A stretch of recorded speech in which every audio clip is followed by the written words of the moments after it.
पुरुषः सहस्राक्षः सहस्रपात् स भूमिगुं श्रुत्वात्यतिष्ठद्दशाङ्गुलं पुरुष एवेदगुं सर्वं यद्भूतं यच्च भाव्यं उतात्मृतत्वसे सानो जदन्नेनातिरोहति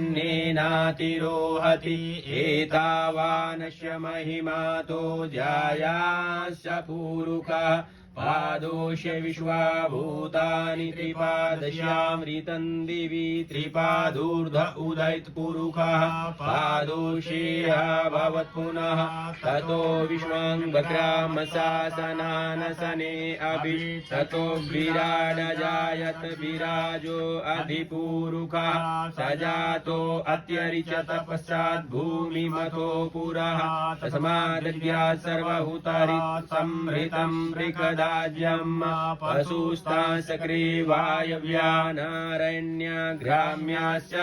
तस्मादज्ञात् सर्वभूतारिचः सामानि जगिरे छन्दा गुंसि जगिरे तस्माज्जदुस्तस्माद्यजायत तस्माद्दस्वा अजायन्त एके चोभयादशः गावो जगिरे तस्माज्जाता अजावयः तं यज्ञं बर्हिषि प्रोक्षन् पुरुषं जातमकृतः तेन देवा अयजन्त साध्यारिषयश्च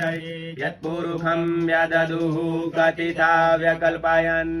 मुखं किमस्यासीत् किं बाहु किमुरुपाद उच्यते ब्राह्मणोऽस्य मुखमासीत् बाहुराजन्यः कृतः ऊरु तदस्य यद्वैश्यः पदव्याङ्गुं शूद्रो अजायत चन्द्रमा मनसो जातचक्षुः सूर्यो अजायत श्रोत्राद् वायुस्य प्राणस्य मुखादग्निरजायत नाभ्या आशीदन्तरिक्षगुं शिष्णोर्योः समवर्तत पदव्यां भूमिर्दिशः श्रोत्रातकालोकान् कल्पयन् यत्पुरुषेण विषादेव जगमतन्वत वसन्तो स्यासीदाज्यं ग्रीष्म इदमः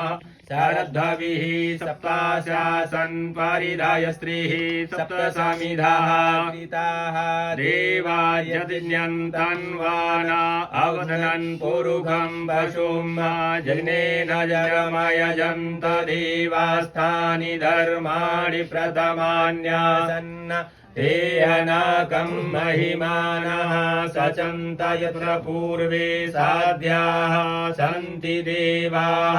अद्भ्यः संहृतः पृथिव्यैरसा च विश्वकर्मणः समवर्तताग्रे तस्य तुष्टाभिदधरूपमेति तन्मत्यस्य देवत्वमाजानमग्रे